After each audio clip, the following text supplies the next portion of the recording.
After watching a lot of politics over the course of the past week, and unfortunately, not able to broadcast and do various podcasts again. The internet was spotty, power was out, I lost my phone, all sorts of stuff. One thing came to mind in regards to this election at this point in time is who's going to end up with the mojo? I'm going Austin Powers, Spy Who Shagged Me. Remember, I lost my mojo. Well, I think that's what this election is going to come down to, quite frankly. And I thought about it yesterday, was flipped on the Giants, and again, making myself sick to my stomach watching my New York Giants play.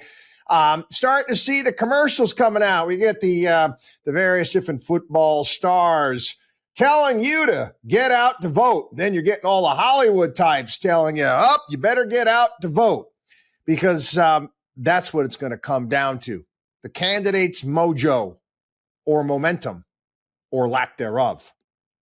Quite frankly, and I'm being dead serious, being honest with you here, am I the slightest bit excited to go and vote on election day for the presidency of the United States?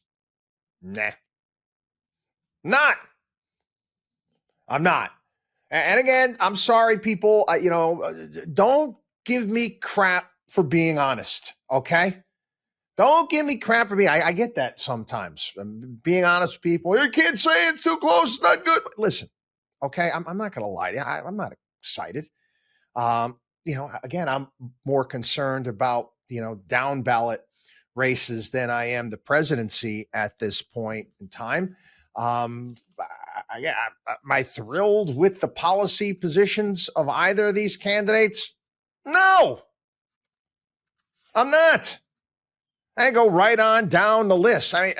Kamala Harris, she goes out on a regular basis and she gives these little talks now, and it's getting worse instead of better.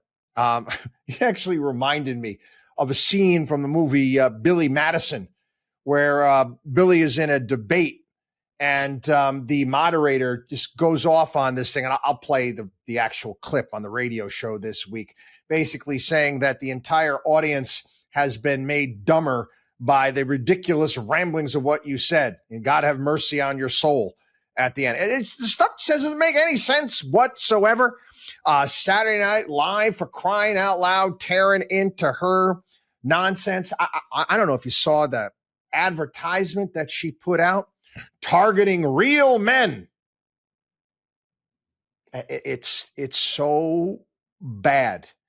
It's so bad. All these guys, I eat carburetors for breakfast. I can deadlift. I'm a real man. I can deadlift 500 pounds. Here's a tip. Real men don't have to remind you that they're real men. It's absolutely brutal. Saw that ad and it actually gave me a funny memory. I don't know if you remember the old Miller Lite advertisements that they did with the man rules, where they had the men of the square table, and it was like Jimmy Johnson was there, and there was Jerome Bettis, Burt Reynolds, and they're all arguing over, certain rules that men apply to us. Again, they put this ad out. They don't understand men at all. At the same time, again, we just racked up another $1.8 trillion budget deficit, and neither candidate, quite frankly, gives a damn. Again, it's Nero 1 and Nero 2. Rome's burning, and they're both fiddling there. None of this stuff is important, and we're getting, like I said, it's getting closer. Like it's more gimmicks and tricks from both sides. Trump is now calling on making car interest, the interest on car loans, deductible. First and foremost, that's not going to lower the price of a car. It's not going to lower the price of a car by any stretch.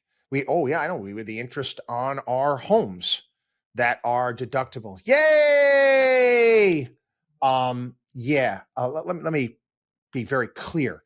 All that does is a home mortgage is just a function of what somebody can afford over the course of the month. and they can afford more. They can afford more if, guess what, they're not paying taxes on the interest portion there, and it gives them more to spend. That eventually factors into the overall price of the home. The same thing with interest rates. It's a factor. So, you're going to make the interest on car loans tax deductible. What that's going to do is more than likely going to make cars more expensive. Just how the world works, people. And his other idea there, and the Trump campaign said Trump was being hyperbolic when he said about 1,000% tariffs, 1,000% tariffs on cars that are manufactured and coming in here to the United States. Now, he's going to fix Detroit and make the American auto industry the greatest ever. You're not going to do that by having tariffs. You're going to do that by getting the government out of the auto industry and letting the auto companies make cars that people want to buy and making them better. Because I quite frankly, I can't think of, again, I'm like sedans. It's a car like that. I can't think of an American sedan that I want to buy. Again, they're spending money on EVs and all this other crap. And again, the way that the way that things were structured here in the United States with CAFE standards, you don't make and then focus on sedans. They focus on making. They used to focus on a while making econo boxes because again they got to meet those standards, and then making money on SUVs. That was a business model. Again, why? Because the government rules and regulations. Tariffs are not going to fix the auto industry here in the United States. The free market will fix it, and competition will. And if we can't do a better job than other companies, well, then, you know what? Those companies are going to fail. I'm sorry, I'm president of the United States. I don't want to keep the citizens of my country from buying a product from another country if it's superior, because if we can't do it right here. Sorry.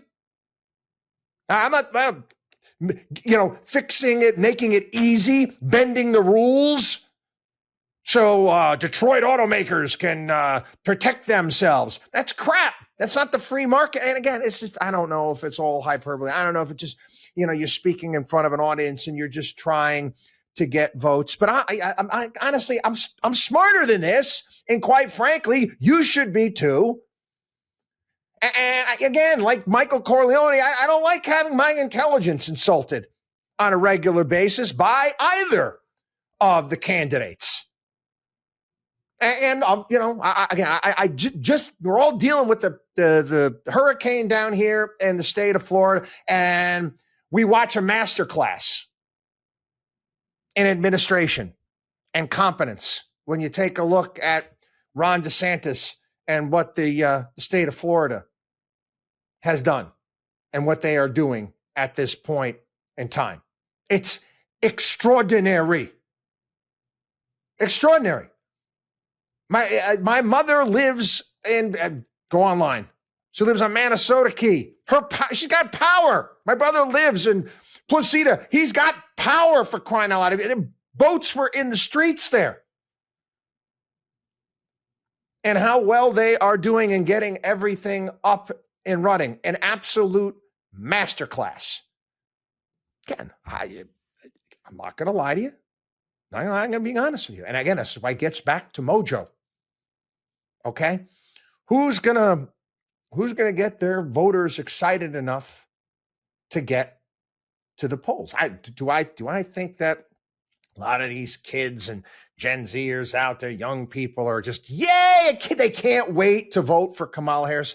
No freaking way.